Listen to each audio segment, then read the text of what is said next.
Welcome to Crawlspace. I'm Tim here today with Lance. What's up, Lance? I gotta say, life is pretty good so far. We are coming off of the heels of CrimeCon, which was in Las Vegas this year. Probably, arguably, the most productive CrimeCon that you and I have attended. So right off the bat, I just want to give a shout out to CrimeCon, the organizers. The venue itself was wonderful, aside from the perpetual cigarette smoke wafting in from the casino. I guess that's inevitable when you're in Vegas. And a shout out to our partners at Glassbox, who sponsored the stage, the podcast studio stage, which was center stage in Podcast Row in that convention hall. It worked out beautifully. So Glassbox Media sponsored that. They had a booth there as well. I know they talked to a lot of people in the industry and did a lot of networking. But it was amazing to do a live podcast in the middle of all that action.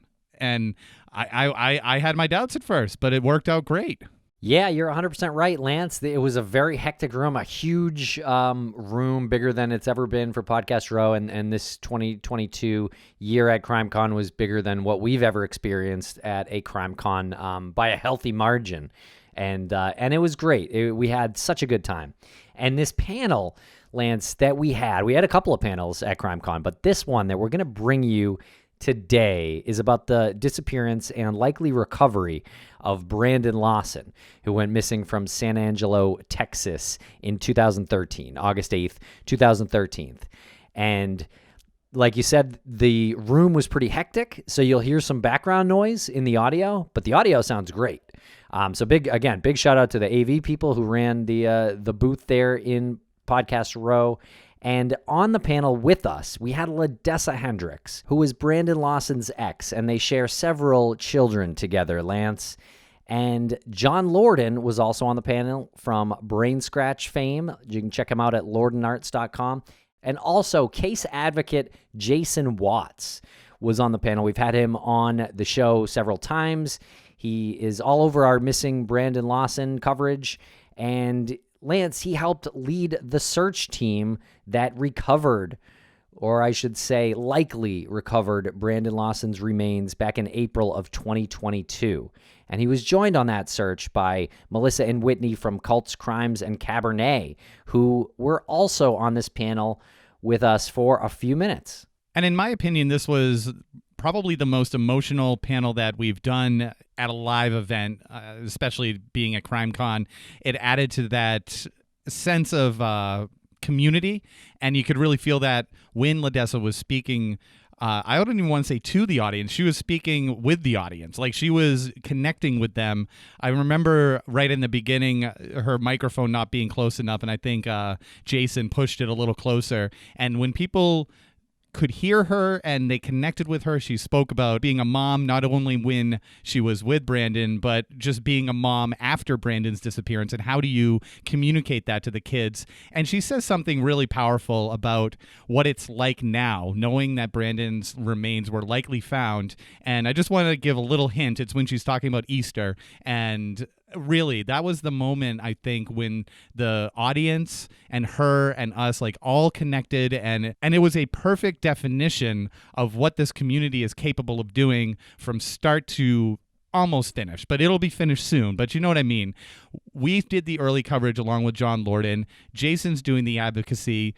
Melissa and Whitney from Crimes, Cults, and Cabernet actually joined the search and covered the disappearance of Brandon as well on their show. And with all of that coming together, and the people who attended CrimeCon, again, the perfect definition of what this community can do, and to be a part of it right there in real time, realizing what was happening, and to have Ladessa sort of give that definition, because I didn't realize that until she said that line about Easter and what they felt as a family. And then I realized that's the full circle part.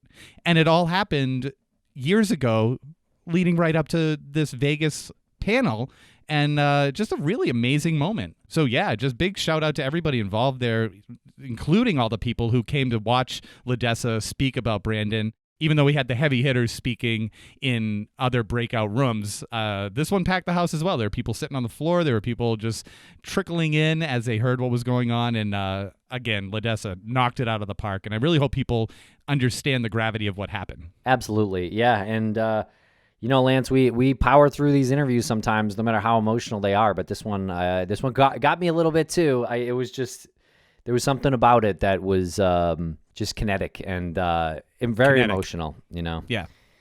And I also want to mention, because it seems like this case is heading towards resolution, we talk a little bit about like the internet and comments in this panel. We have asked Ladessa about YouTube comments, so there is a chance that we may remove or just stop the comment section on these videos. And when you listen to it, I think you'll probably understand why, but I'm leaning towards doing that. I think that would be for the best. So just full transparency, if you see that we've shut these comments off, it's not because someone hit it out of the park with a theory. It's because this could potentially be damaging to Brandon's children. Okay, everybody, so thanks a lot for listening.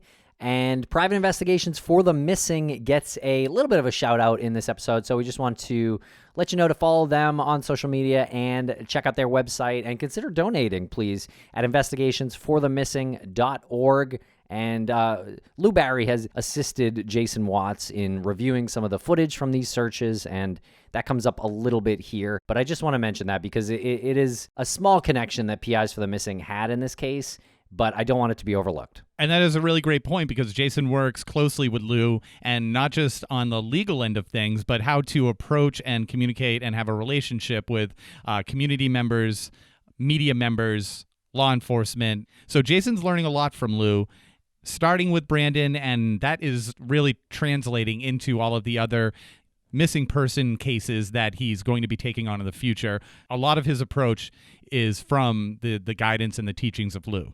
Thanks a lot for listening, everybody. We really appreciate it. You may see this pop up on Missing as well. We just want to spread the word as far and wide as possible with these panels. And check out the links in the show notes to follow us on social media. We've been having a lot of fun on TikTok, and we posted a lot of stories on Instagram from CrimeCon, and that was really cracking us up. And I think that's saved now as highlights on the Crawlspace Instagram page. Thanks a lot, everyone. We really appreciate the support, and we'll see you at Obsess Fest.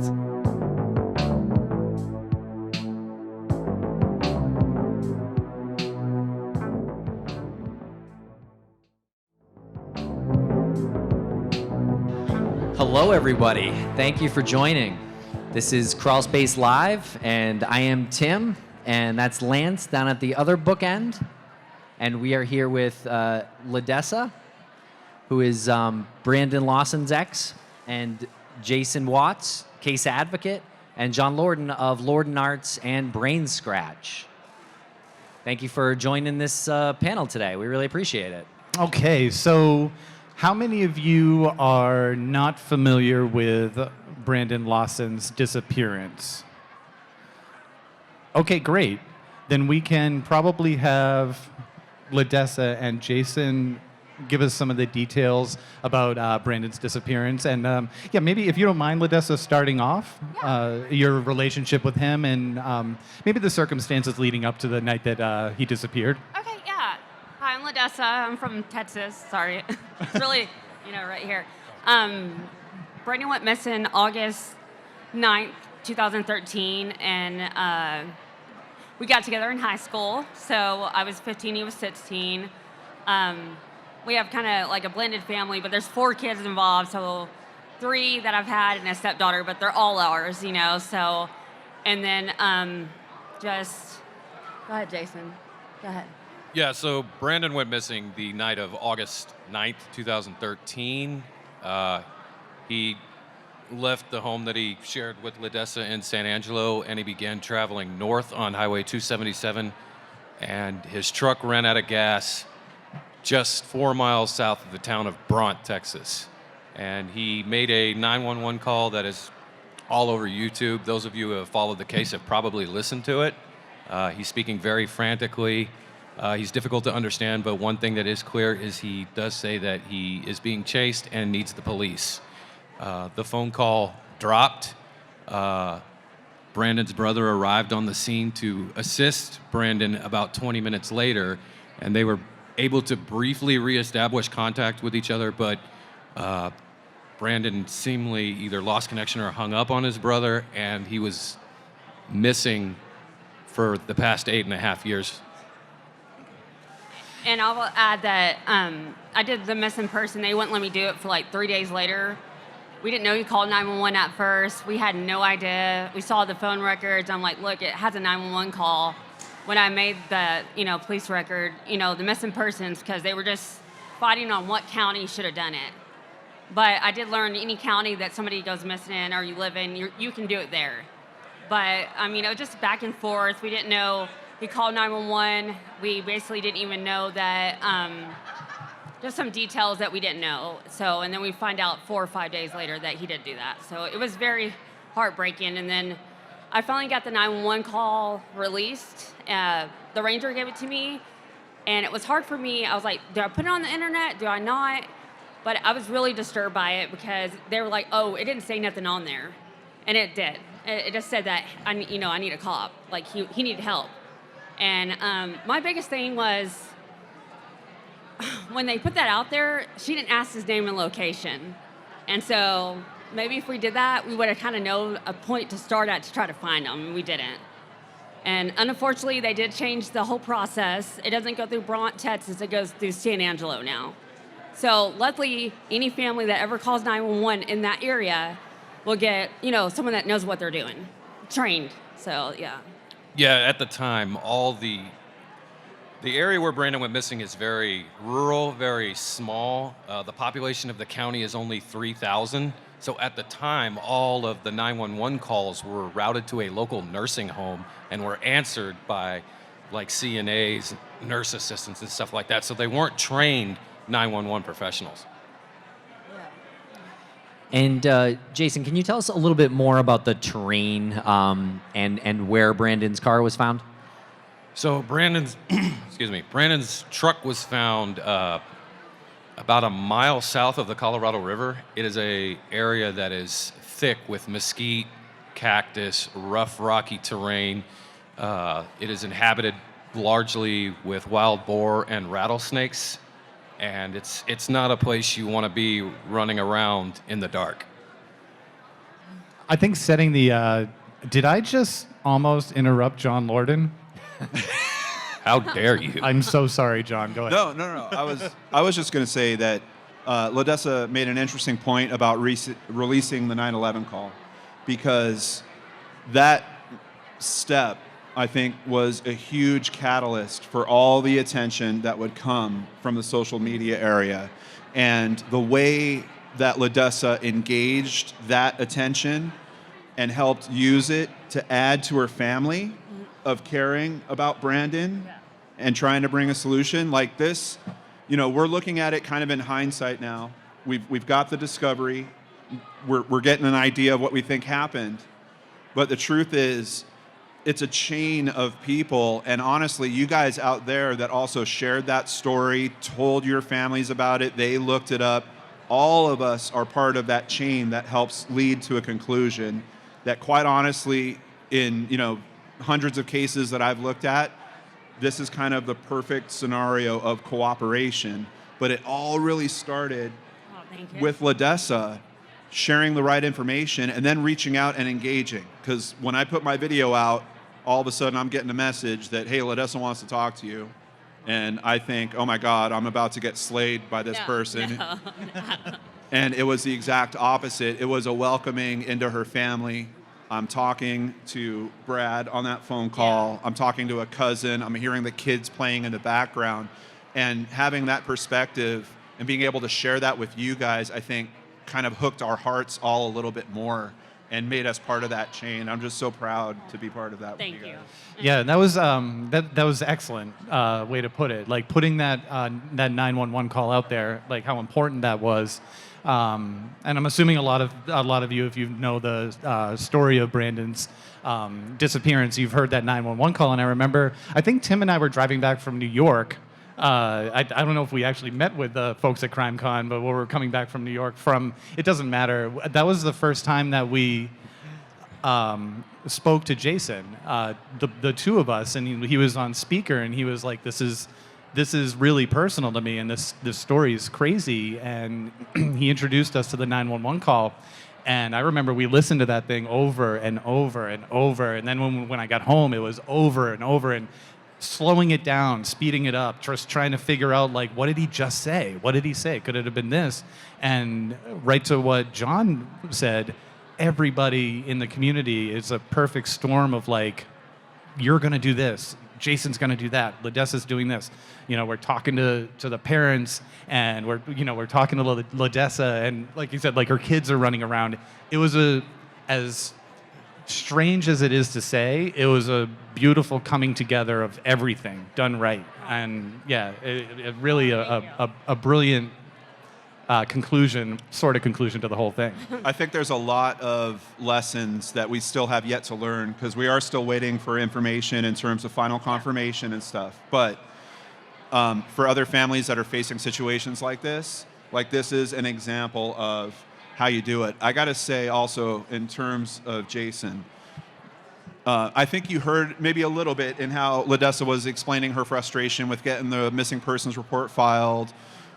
There was some tough feelings towards law enforcement around this. When I started looking into it, it's like, wait, the sheriff, his wife is writing the paper, and the paper is basically a fluff piece for what the sheriff's doing. Like, there was a lot to be critical about from law enforcement's perspective. But I had a phone call with Jason a few years ago that I felt in me, I'm like, wow, this is the shift that this case needs, where Jason was like, you know what?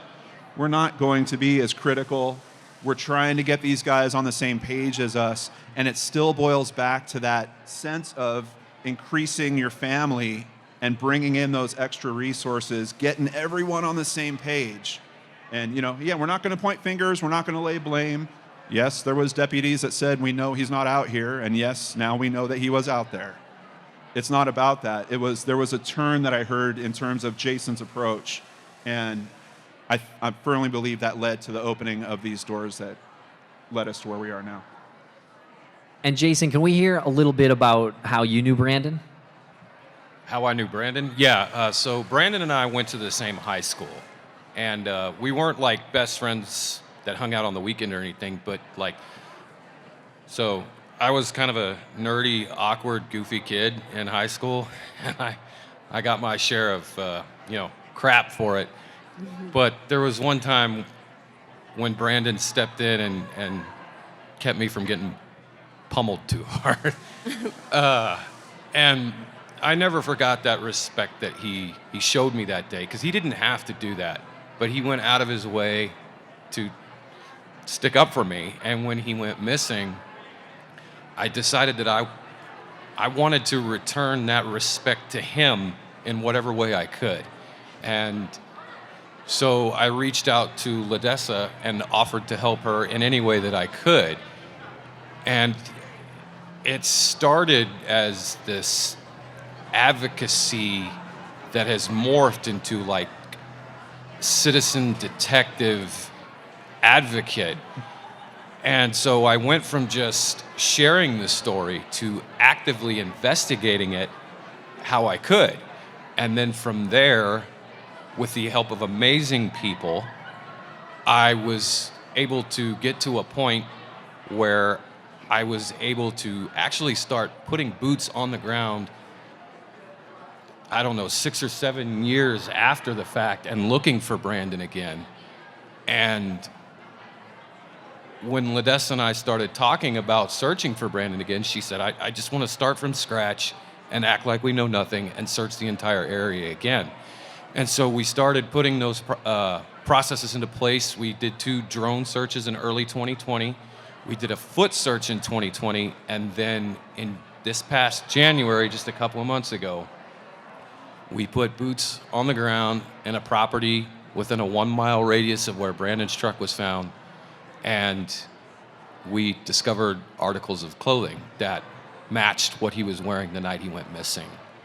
And we called law enforcement out, and they collected the items took them in as evidence, and came back out with a subsequent follow-up search that led them to discover human remains.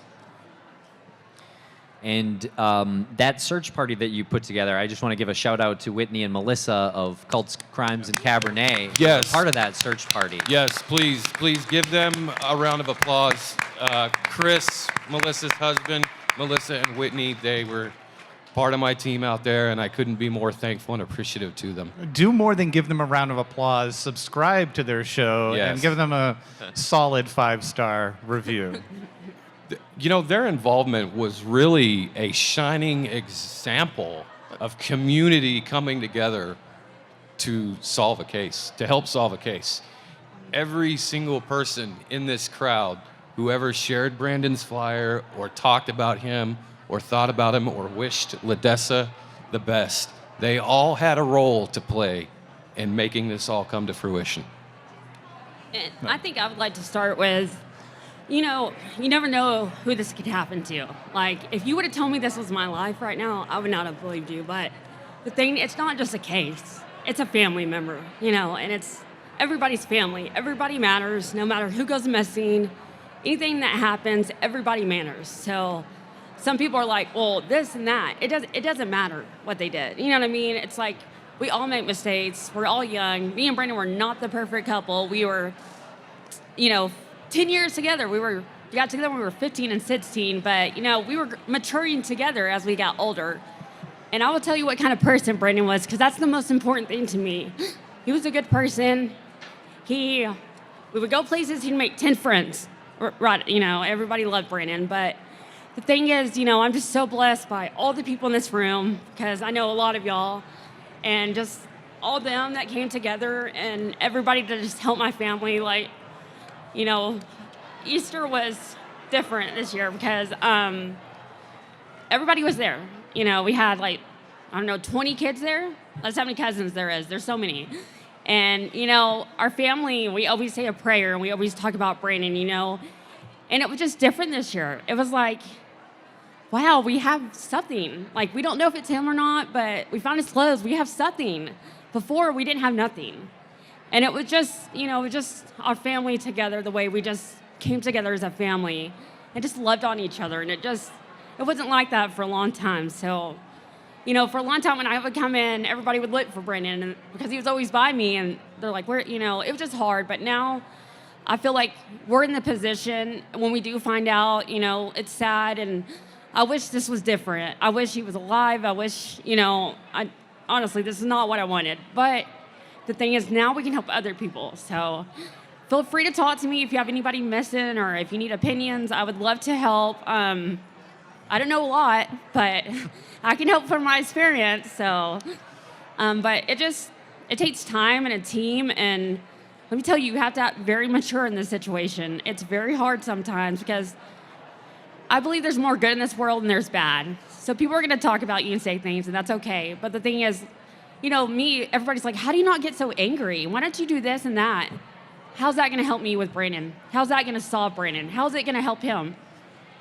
Is that the way I want my kids to act? No. I want them to know that, you know, their father loved them. Yes. You know, everything that's on the internet stays on the internet. And I have teenagers now, you know, and they read stuff and they're like, they call me and they ask me, and they're like, is this true? And I'm like, some of it is and some of it's not, but I've been very honest. And for me being a mom, you know, you think you have all these answers to give them. You don't. You just do the best you can. But besides that, Brandon was a very good person. He made mistakes. I did. But, you know, he loved everybody. And just, you know, I can't wait. You know, my children are getting older, and we're going to do an event if we do find out it's Brandon. And I just want the whole community to come together. Everybody's invited. And, you know, it's something that I want them to know, like, how much love we brought. Not just, you know, it just a sad situation, but how much we have touched other people. So that's what means the most to me. So sorry, y'all. I don't get it really. You know, one thing I really think that speaks to the type of person that Brandon was, I mean, we all read things on the internet and Reddit and all that junk, but if you want to know, in addition to what Ladessa said, look how much that one time he stepped in for me meant to me. That's the kind of person he was. For just me, an average nobody from a tiny town in Texas, to help her in the way that I have, because that's what that man meant to me. Just that one time, that one encounter. Well, and the trust of Ladessa, when she reached out to me and opened up her family in that way, completely inspired me to start a whole missing persons show where I've featured hundreds of different cases, spoken to more families than I can count, and was able to share similar experiences that I learned from them. So that way that they want to go and help other people literally started years ago when we had that phone call, and it hasn't stopped since.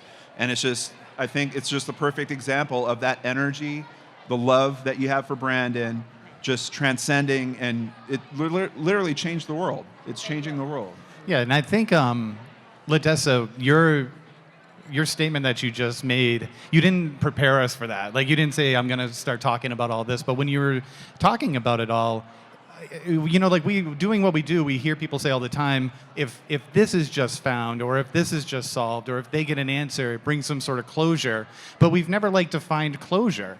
You know, like, we talk to family members, and no one really knows what that closure is. And you just perfectly defined it. Like, he's not there, but at least you have something. At least you have one Easter now. Yeah. That you can, I don't know, have something like a weight off of you. Yeah. And it's like the closest definition to that closure that we've always like talked about and hoped for anybody. Yeah. And I think that's just a wonderful definition, what you just said. Yeah. You know, I feel like bad things happen, you know. Honestly, it was terrible, but, you know, we got through it, you know, and I'm not going to play victim.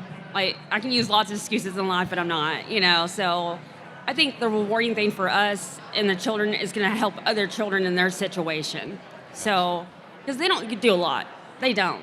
You're just kind of lost. You don't know what to do. You're like, okay, I was 25 years old when he went missing. I had no idea.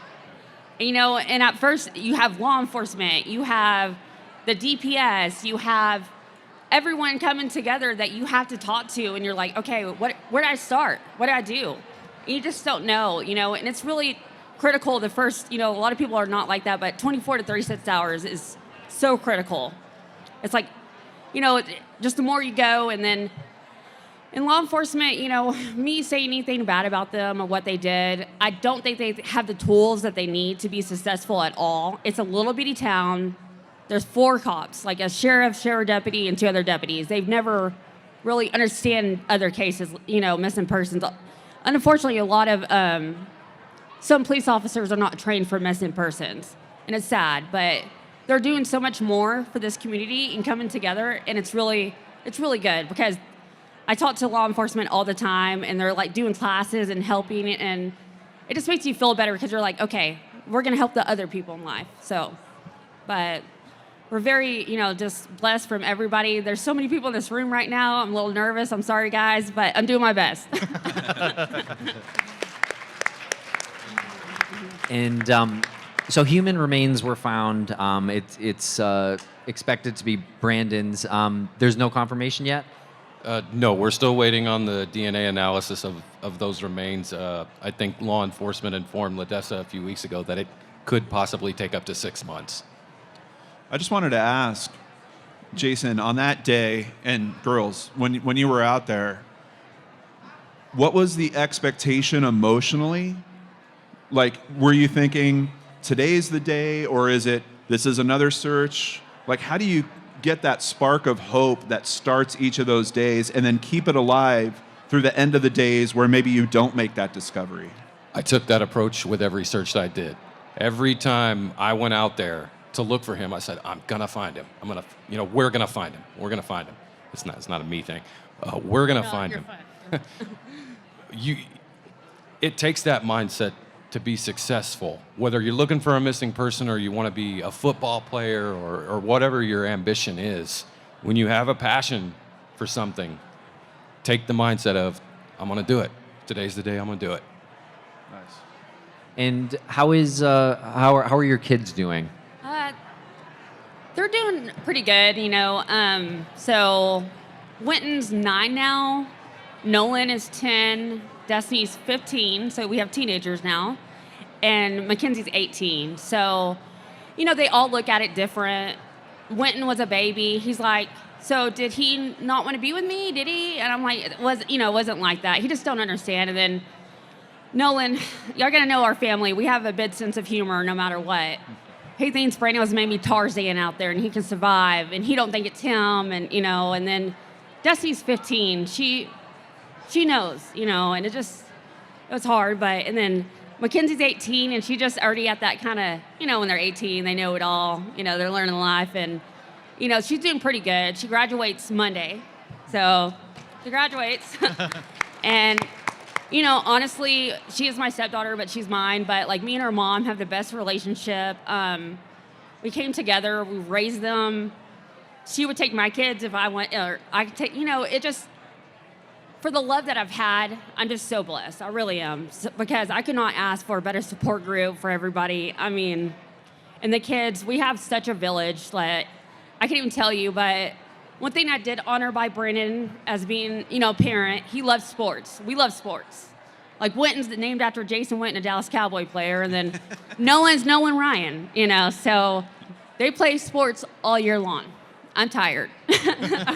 But we do all the sports, and, it just makes a difference because every time Nolan goes out there or like Winton with their Lawson, they're like, I'm representing my dad. I'm like, that's right. And so, Nolan gets his football number, and it makes a difference because they're like, you know what, we're doing this. And, it's something that you have to think at the same time, be in each other's shoes. But I did honor what he wanted. So that's what we do. We're busy, but they're good. They're good. And as far as the search goes, when you found the remains, can you take us through that? And I'll invite either one of you or both of you to come up, Whitney or Melissa, if you want to take my mic and contribute as Jason's talking as well. Oh, no, sit down. And we'll be right back after a quick word from our sponsors. Thanks to our sponsors, and now we're back to the program. Where do I begin? Well, how did you organize the search? Well, I have a group of people that I'm close with that I usually take out there with me. These two ladies we met in early 2021, and they covered Brandon's case on their podcast, and they didn't want to be one of those podcasts that just covered the case and moved on. They wanted to be active, and they called me after I initially met with them, and they said, if you go back out to do a search, would you please invite us? And I said, yeah, sure. I'm kind of leery of who I trust as far as bringing people into the case, but having them there was awesome. But there's a man in San Angelo. His name is Dylan. He's kind of like my second in command down there. A man named Ryan, who has just been there for Ladessa since the beginning. He wanted to be a part of a search. So I reached out to the landowner early last year. And my process for that was I would send the landowner a letter in the mail with a copy of Brandon's flyer and a map of where the truck was found so that I could say, here's who I am, here's what I'm doing, this is why I think your property may be a good place to search for him. And the landowner probably called me back about a week later, and he said, we don't live on the property. We live in a completely different part of the state, and we don't go out to the property that often. I didn't even know there was a missing man anywhere near where that property is. And I said, I'm trying to help the family get their answers. Would you be willing to let us search your property? And this man was just, I can't say enough nice words about the guy. He said, yes, absolutely. We will do whatever we can to help, you and Brandon's family get some closure. And if he's out there, we want you to go out there and find him. And so we had originally wanted to do the search last year, but we had some issues come up with like my job and then the landowner's job. And so we had to put it off. you're kind of limited on when you can do an effective search down there because of the way the terrain grows. Like the grass and the cactus and the mesquite, once springtime hits, it turns into almost a jungle-ish nightmare. Yeah. It's not a place you want to be trying to run around, and the rattlesnakes come out, and the hogs will attack you if they're provoked. So the best time to do a search is really late winter, like in the middle of January, all the way up until March. And so I kept in contact with the landowner throughout, that time, and I called him in December and I said, I think I want to try to do it on January 15th. And he said, okay, we'll come out there, we'll unlock the gate for you, and you can get out there and do your thing. So January rolls around, and it's the Wednesday before the search. The search is on Saturday, this is a Wednesday. I had been keeping an eye on the weather the entire time. Long story short, the weather went from nice to windy and cold, very cold. And this just speaks to a testament as to how they were willing to, no matter what, go out there and look for him. I messaged my search team. I said, it's going to be cold, it's going to be windy. I'll do whatever you guys want to do, but we may need to reschedule this. And every single one of them texted me back, said, Jason, we're not rescheduling this, we're going. We're going to look for him. Nothing's going to stop us. And I said, okay, let's go, let's do it. And I think it was God's gift to me because I was sick the week before, and I was like, Jason, I don't think I can make it. Like, I was already sick.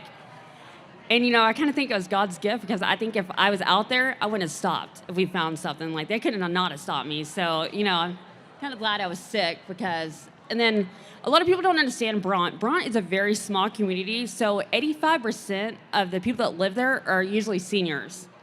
And so they don't have a lot of social media. They don't have cell phones. They mostly read the newspaper. That's about it there. So that's why it's hard, and a lot of people didn't know, but we hand out flowers. We went around everywhere.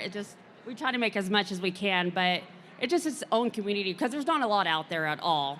It's like a Dollar General and one restaurant in a Stripes. Yeah, basically. That's about it.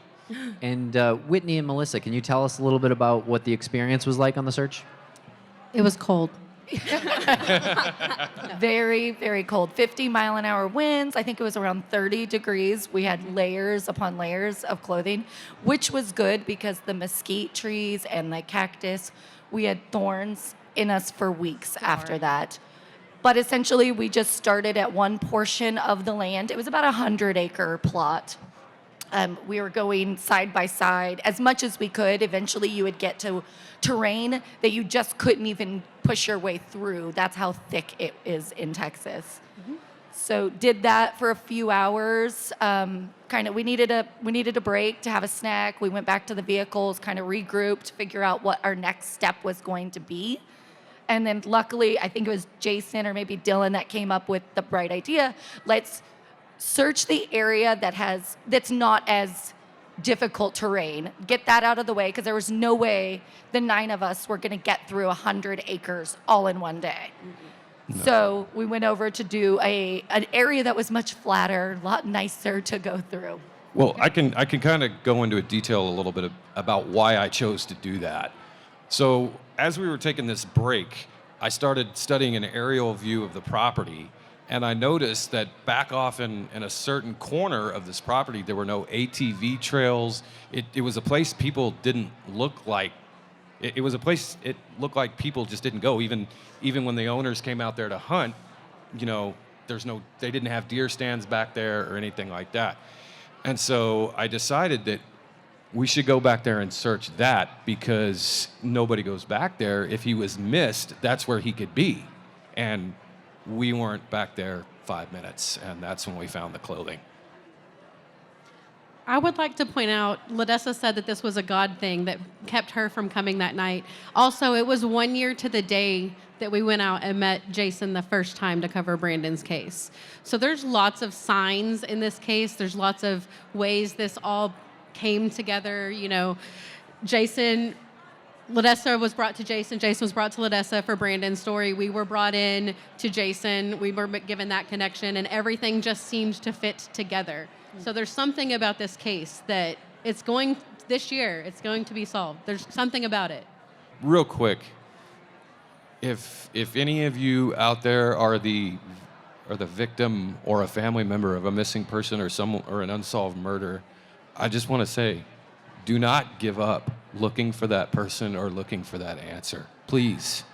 I put years of my life into helping her, and you stay persistent, and you can find the answer. Just want to ask, what was the moment like for all of you when you found that article of clothing? When you found that like, what happened? Who called out? Like, what went down? Well, I was kind of walking along the fence line, and I had a lady here on my left. We were all maybe about arm's length apart from each other, and I keep a very close eye on my search team when I'm out there. I take their safety very seriously. And I'm looking, and as I look to my left, I notice she's not here. And I look back, and she's looking down at the ground with this look on her face. And I said, "Are you okay?" And she goes, "Jason, there's a part of a tennis shoe here." And, I'm like, "Okay, no problem." I go up to it and take a look, and I have to turn it over because it was just the rubber bottom part. And I knew that Brandon was wearing white Nike Air Maxes when he went missing. And so we turned this bottom part of this shoe over, and you see the Nike symbol, and then on the very bottom, you see Max. And 1,000 emotions hit you at once. And as I'm examining this shoe, Melissa's husband, he kind of jumps up and says, "There's a pair of camouflage shorts over here." And that's exactly what Brandon was wearing. And so I go to examine the shorts, and I tell Dylan to go ahead and you and Chris take the rest of the search team and go ahead to see if you can find anything else. And as I'm examining the short, I'm not touching anything. I can't touch anything because that could disturb evidence. But, as I'm looking to confirm that this is Brandon, I hear Chris shout, "I just found the other shoe." And when everything happened, boom, boom, boom, so fast, like I would say it was within 5 minutes, we had all three of those items. Even. And so when I really realized that this is it, I reached out to our private investigator, wonderful gentleman by the name of Lou Barry, and he contacted law enforcement, and they responded. You mentioned Lou Barry. He works with private investigations for the missing. Did private investigations for the missing have any role in this?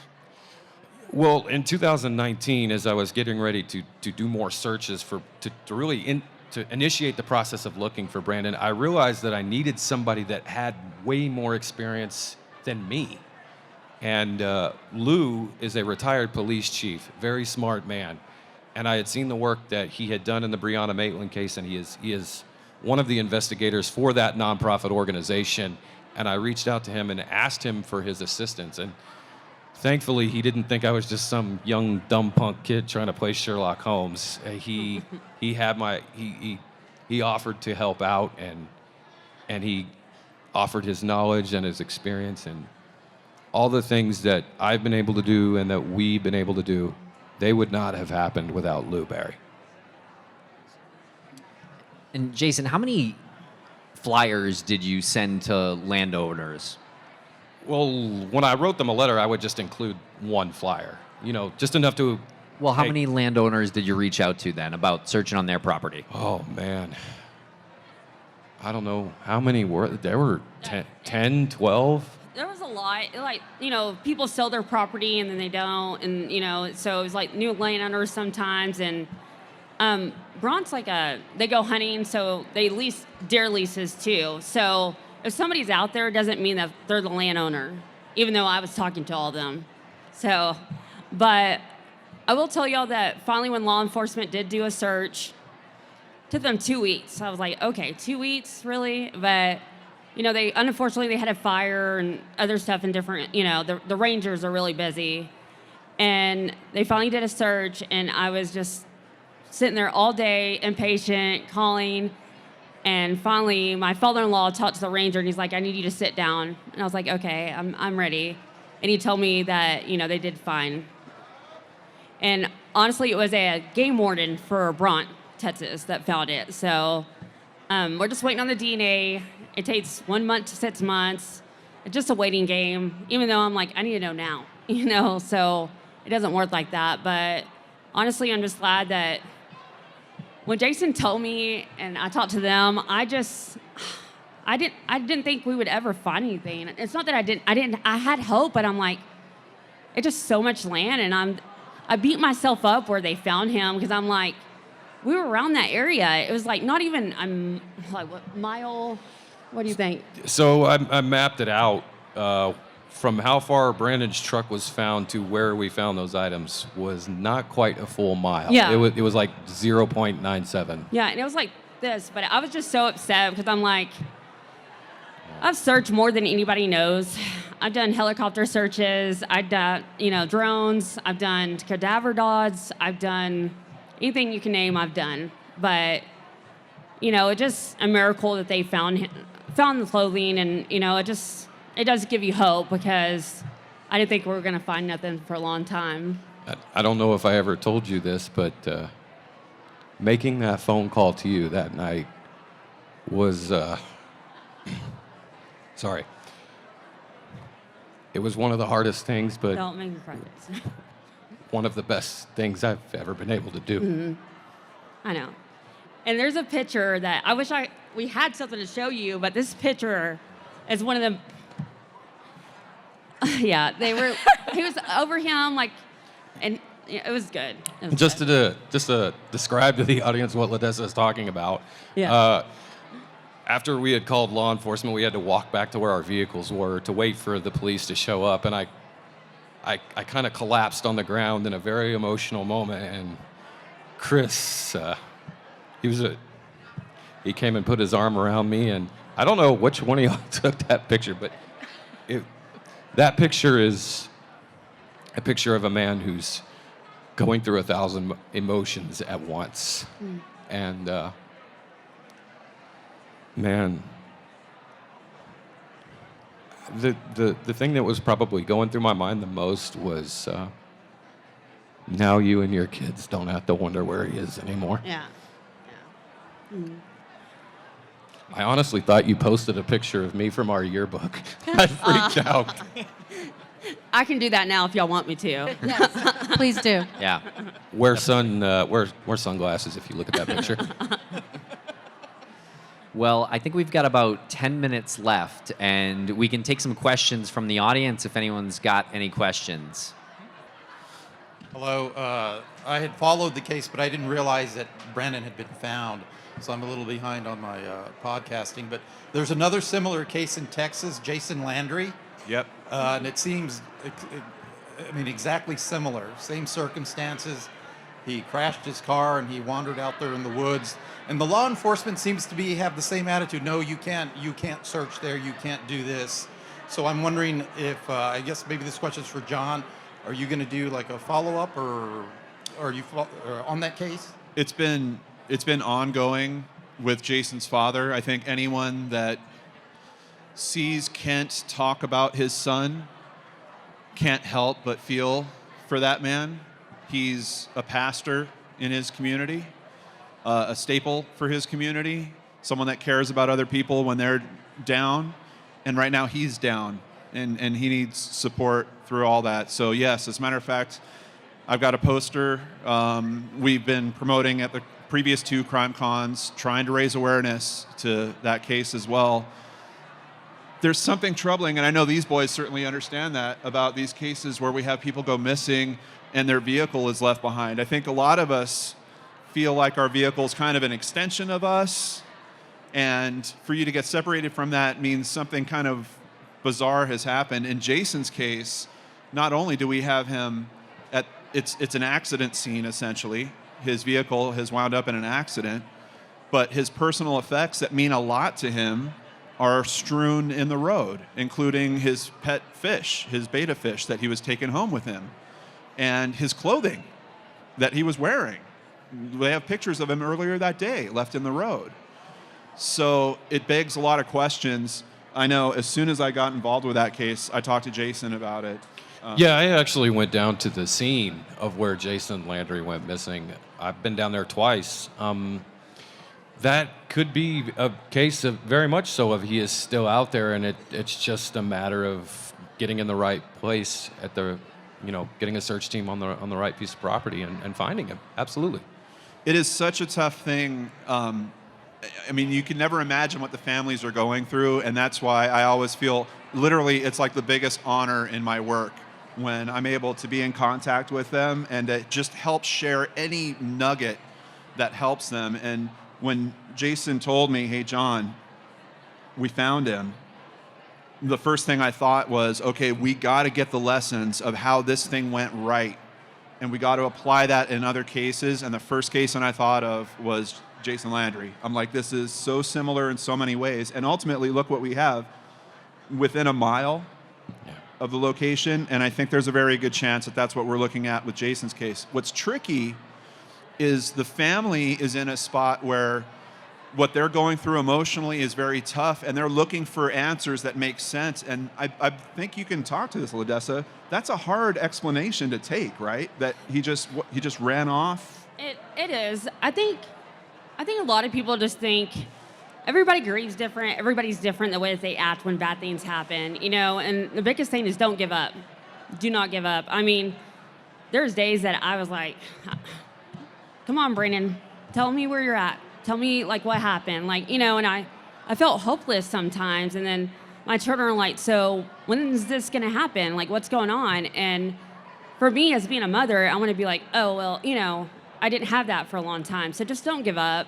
Fight for what's right.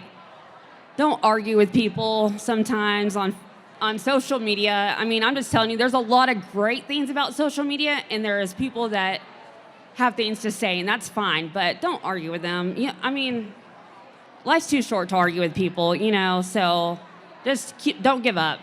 Yeah. Don't give up at all. I'm just so impressed, when we heard the news as well, just thinking not only is it really great news for you and your family and your extended family through Brandon, it's just I think I even said, I was like, God damn, this is just a perfect textbook example.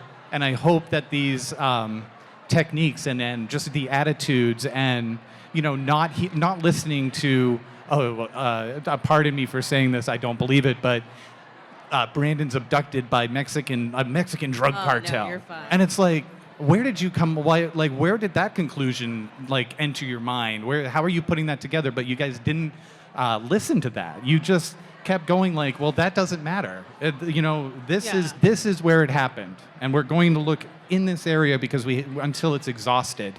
And you did it the right way. I think you could really host your own seminar just on properly executing an independent investigation outside of the legal, outside of law enforcement. Yeah. It was, and if anything is to be taken from this, as well as not to give up, it's know what your goal. Like you said it. I'm just literally saying what you said.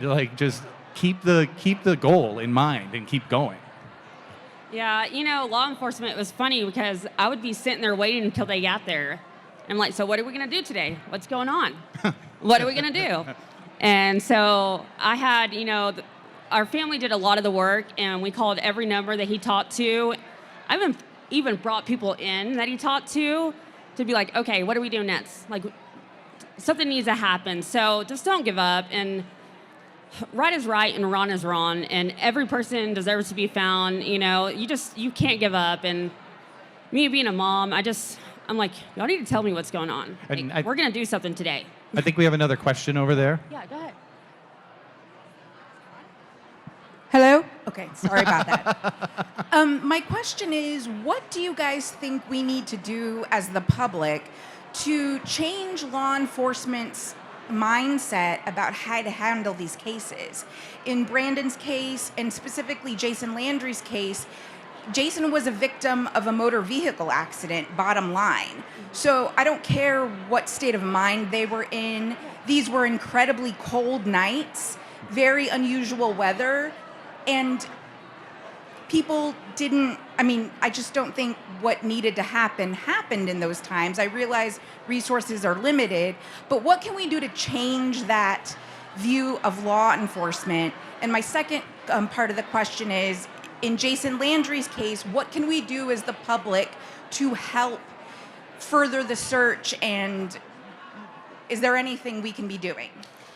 There are Great questions. Yeah. I think I can answer some of it. Yeah. It's my hope that with Brandon's case, other law enforcement agencies will take a look at what happened here and say, maybe we do need to change the way we view, these cases. The law enforcement in Brandon's case, they were convinced he was not there. And, obviously we went out and yeah, he was there. And so I'm hoping that other law enforcement agencies will use this as an example. As far as community involvement, you have to be kind of careful.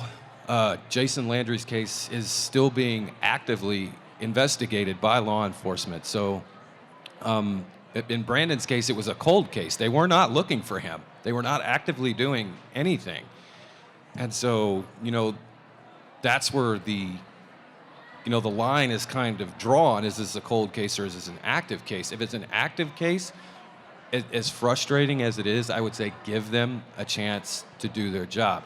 Now, if this case ever becomes cold, then that's when you can start, maybe the private community can put together searches like I did and go out there and find them. And I think don't be adversarial. If you're communicating with law enforcement, when you're looking for somebody, don't automatically think that law enforcement is hiding something from you. They're doing their job. They're trying to make sure that the case is not compromised in any way. And honestly, being here and talking to some of the law enforcement officials that are here and talking to them about this exact thing, tell them there is a section of the public that wants to help and they want to do it the right way. So I think that's important too. Just be open and transparent and be nice with law. Be nice, just tell them that you want to help. Keep in mind you have two forces kind of working against each other in that a lot of missing persons cases will solve themselves in a very short period of time. They're taking a ton of reports for a few that turn into these extended disappearances where something outside of the norm has occurred. I spoke to a detective. The best piece of advice he gave me is you have to be a squeaky wheel if you're the family. You have to be a squeaky wheel, but different detectives handle things different ways, and don't be afraid to have a conversation with your particular detective about how can I communicate with you in a way that's going to keep us informed and keep you engaged.